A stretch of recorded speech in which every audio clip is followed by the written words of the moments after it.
Good morning, everyone. Good morning. My name is Shamyra Lavigne-Davey, and I work at St. James, Louisiana, and have a presentation today to tell y'all a little bit about what's going on in the community. And then I'll save some time at the end in case you have any questions for a little bit. And I'm a little nervous, but I prayed about it. So we'll just go ahead and get started. There is no justice without environmental justice. RISE is a faith-based grassroots nonprofit organization fighting for clean water, as well as the eradication of the expansion of petrochemical industries in St. James Parish. So let me give you a little bit of the history of our community. St. James runs along the Mississippi River, and it stretches from Baton Rouge down to New Orleans. And it was originally called the Mississippi River Chemical Corridor. In that 85-mile stretch from Baton Rouge to New Orleans, there's over 180 facilities. I mean, sometimes I see it's 200, but we're going to stick with 180. And in this picture that you see here, this is in St. James Parish. We believe that yellow stack is some form of sulfur. And this is mosaic. It's a fertilizer plant. And if you see that big round tank there that says mosaic, you can't really see it, but underneath it, it says injury-free workplace. This facility is located next to American Styrenics, which is a polystyrene plant. So it's two plants right next to each other. And here are some of the facts about what's going on here. Louisiana has consistently ranked among the states with the highest rates of cancer. And the state of Louisiana has plans to expand this chemical corridor with dozens more polluting facilities. We are currently fighting several different industries right now that want to be built in the 5th district. So as I mentioned, the 85-mile stretch of road, 180 plus facilities. St. James Parish itself is made up of 7 districts. Those 7 districts are it's actually about half African American, half Caucasian. Some of the best people you ever meet, very, very southern hospitable. My neighbors are great. But majority of the 4th and the 5th district is African American, and that's where all the facilities are. When the facilities proposed to be built in the 6th district, which is more Caucasian, it's more like middle class, houses are being built, communities are being built, they are rejected, they turn it down. The 6th district recently stood up to solar farms. They said they didn't want it, and so St. James Parish Council put a moratorium on solar farms from being built in our community. Right. So we sued them because they won't put a moratorium on the chemical plants that keep coming into our community. So with those facilities in the 5th district, they are 12 right now in a 10-mile radius. We are fighting 13. We are fighting number 14, we are fighting number 15, and we've heard about a number 16 that wants to come as well. So we are actively trying to stop plants from continuing to come in where we are already overburdened.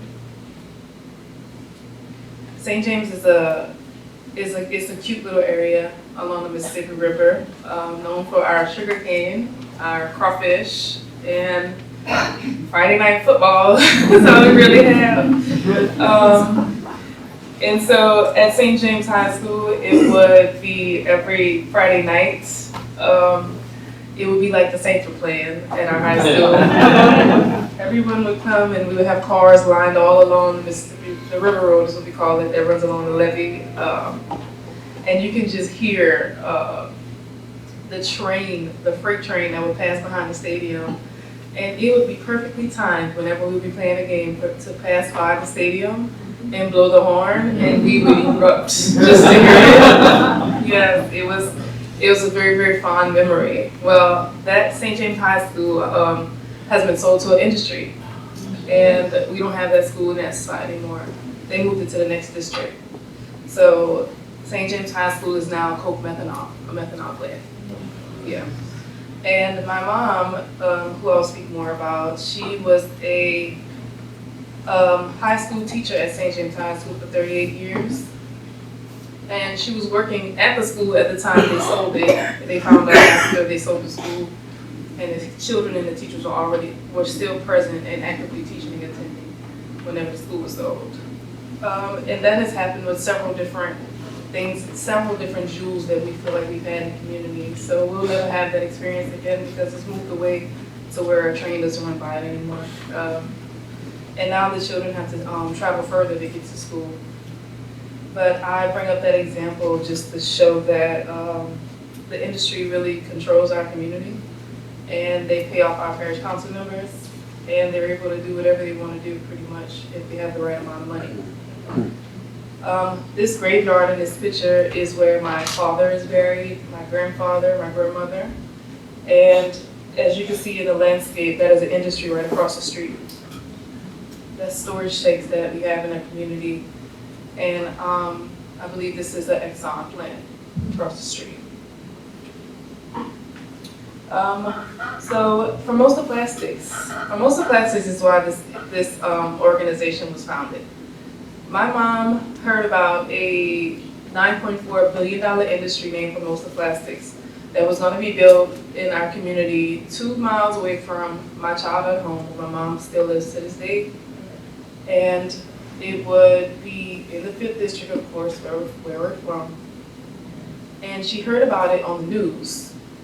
But the governor was excitedly announcing it, that we would have this Taiwanese plant coming in.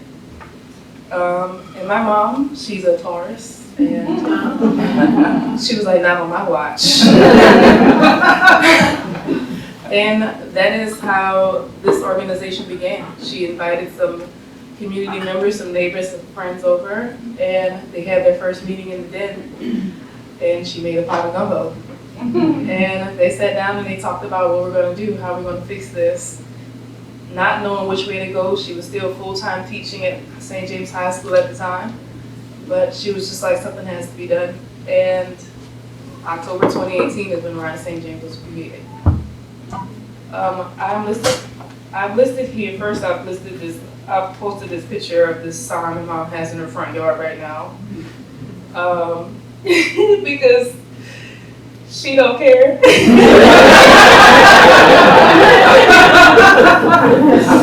As you can see, her face in this picture. Yeah, I live here and Formosa's not coming here. So, Formosa has a horrible history of being ran out of different communities. They have a horrible history in Texas where they lost a lawsuit for polluting the waterways in Texas. They had to pay $50 million for that pollution. We had a chance to travel to Taiwan, where Formosa is based, and meet some of the people there. They have a horrible history there as well. And they have a history of not caring about the people, breaking and violating the laws, polluting waterways. All they care about is the money.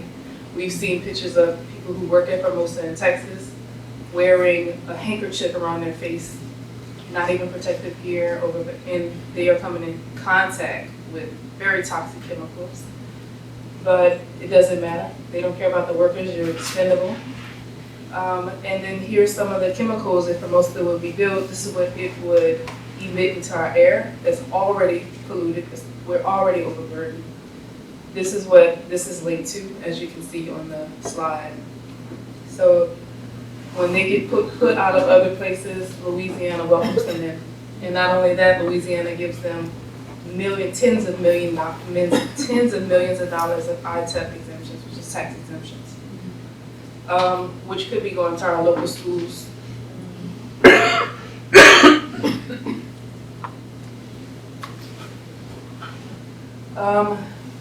Here's some of the health impacts on our community. I have an uncle that has prostate cancer. He retired from the plant. I have another uncle who has prostate cancer. He retired from the plant. I have an aunt who passed away with breast cancer in 2023, and I have another aunt, which was the wife of my uncle with prostate cancer. She died of breast cancer. There is one of the gentlemen in the picture, the group picture I started the slideshow with. He was diagnosed with colon cancer January 2024. He looks a lot different than he looks in that picture that we took. He retired from the plan.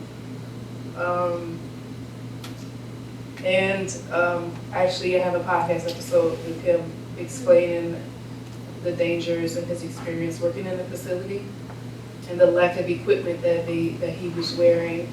And he was perfectly healthy until he wasn't. Did not have any health problems until he was diagnosed with stage 4 colon cancer. Exactly 3 years since he retired. The women and children are the most vulnerable in our community because the chemicals impact the unborn baby. So we are having a lot of miscarriages. We have a lot of premature births. We have children that come out with birth defects, low birth weights. I don't know if you've seen the research, but Dr. Kim Terrell of Tulane Law Clinic, I don't know if she's been in the news recently. She has done some research and published a lot of great information about the low birth weight of the children that's being born in our community. This is a modern day genocide that's happening in our community, and they are starting it off by trying to destroy us and kill us while we're still in the womb. The baby's under attack, the mother's under attack, the children are under attack. Because somebody's making a lot of money and so they don't care. There are a multitude of other people with cancer in our community. There's too many for me to list. We have funerals about every weekend, sometimes 2 a weekend. And my mom is having to see all of her childhood friends die. They're dying. And it hurts to see her going through it.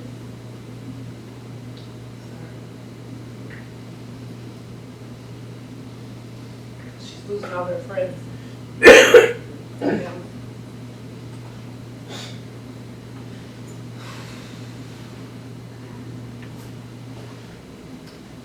Along with the polluted facilities, we have 100 storage tanks.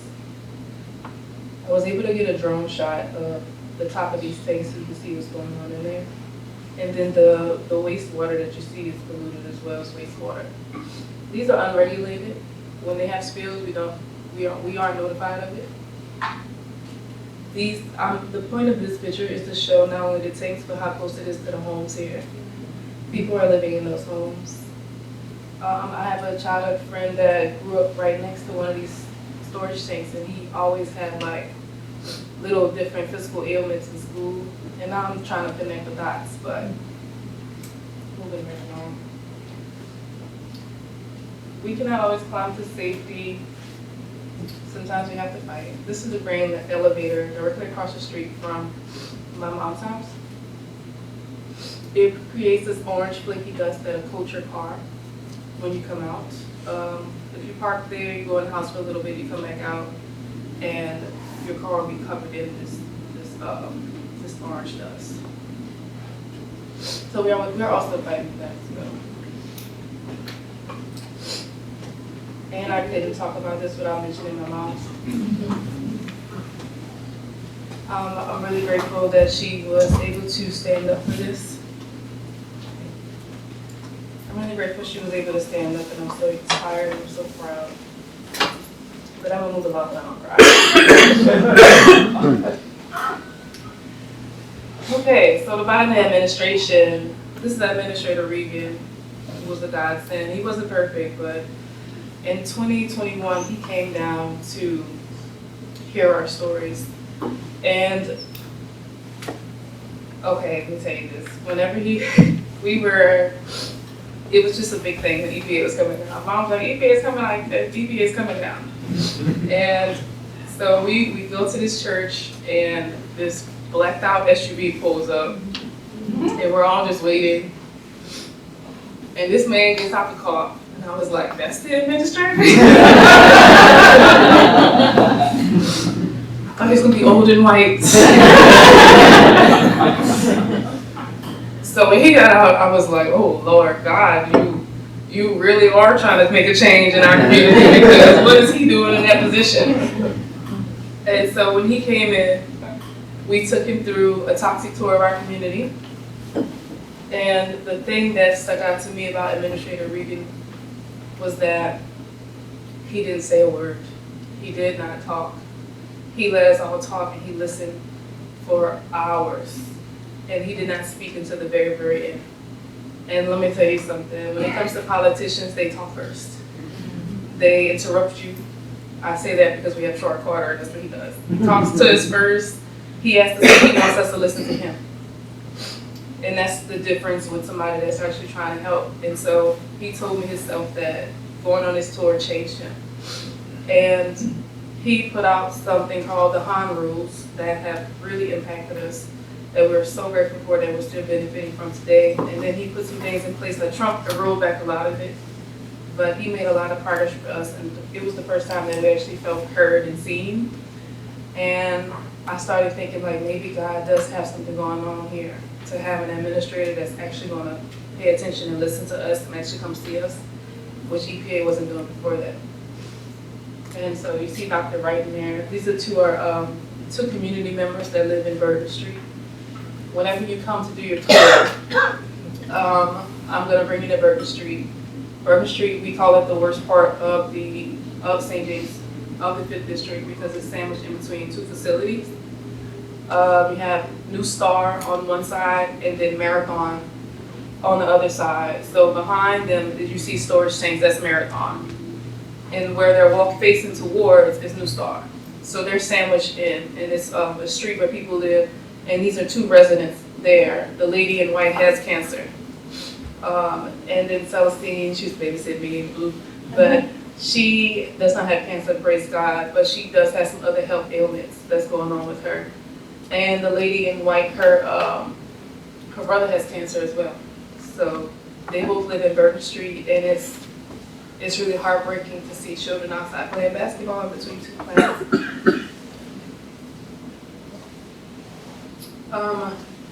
We have a lot of litigation going on. We had a huge victory over Formosa Plastics in September of 2022. A Judge Trudy White, she sided with us. She called St. James Parish a sanctuary and said that this is not okay, and she stopped and blocked Formosa from being built into our community, and we celebrated this victory. And then in Formosa, in how Formosa does historically, they appealed it. And suddenly the judges started talking to us a little bit differently. Judge Trudy White, which was a woman that looked like me, she resigned after. So she's hinted at whatever was going on behind the scenes, but it's very difficult for you to go up against a system that is run by these billion-dollar industries and the governor and politicians who side with them and allow it. So in January 2024, the court reversed her ruling and has said that Formosa is going to bring money into, so it doesn't matter about the pollution. So we appealed that appeal, and they denied it. It didn't go to the Supreme Court. So what's stopping Formosa from being built now is they need a permit from the Army Corps of Engineers. And so right now we're waiting in the ballot. We're waiting to see how that's going. Our 5th District Councilman, he has sided with Formosa, and he has been advocating for Formosa to come into the 5th District. And the previous one before him, we voted him out because he voted for Formosa Plastics. And then the new one, whenever he first got in office, he was coming to the RISE meetings. And then maybe about a month or so ago, he asked for Formosa to be put in our community. So now we're advocating to get him removed from his position. Because if you're not gonna vote for the people that put you in there, then you don't need to be in a position. We have several other lawsuits as well, but for time's sake, I'm gonna keep moving so we have time to get to questions. So quickly, here's some of the things we do as an organization. we have something called Chemical of the Month, where we highlight a certain chemical that the industry is polluting, and we put it in newspapers, radio ads, online, to educate the community about what's going on and how these chemicals are impacting the body. Raj University is a free online course that we do quarterly. We just finished up with one. It was about microplastics, where we have experts come in from 6 p.m. to 7 p.m. online, and you can learn about a certain topic. And then Rise and Reclaim is our podcast. You will find an episode that I have with Melvin. Melvin is the retired plant worker that was diagnosed with colon cancer. Very powerful story. I advise you to listen to it. It's on risestjames.org. You'll find our podcast there, and he'll tell you that he was one of 6 workers that was working at one of the plants in our community, and all 5 have died of cancer, and now he has cancer. Yeah. Serving our community, youth activities. We have a Juneteenth event we're doing on June 28th. We do a lot of giving back. We do some Black History programs. We do giveaways. We have hurricane relief. We are doing everything that we can, but number one is always to educate the community, because at one point we didn't really know what was going on, but now that we know better, we're doing better. And my baby at the organization is the youth, hosting youth programs, hosting interns, and so on. Dr. Kim Terrell of Tulane Environmental Law Clinic, who recently resigned because of the gag order Governor Landry put on Tulane Environmental Law Clinic. This was like last week. She created this map for us, and this was to show the Louisiana Department of Environmental Quality and how they have continued to grant permits even though we are overburdened and we are dying of the pollution, and we have all of these people with cancer. I have so many people in my family with cancer, and so each little green circle you see is another permit, and this is just from 2020. So, and these are only listing the major source, and this is only St. James Parish that you see. Now, the white outline is St. James, the 5th district. But the rest of this is all St. James. This is the Mississippi River going through it. LDEQ continues to grant permits. And they are not taking into account the cumulative impact of what's going on with us. So the first time I saw this map, I cried because I don't understand. And so when you see the cluster of it, that's multiple permits they're giving to one facility. They give it multiple of them out. And they have, they're fighting the community to stop us from being able to get the air monitoring results.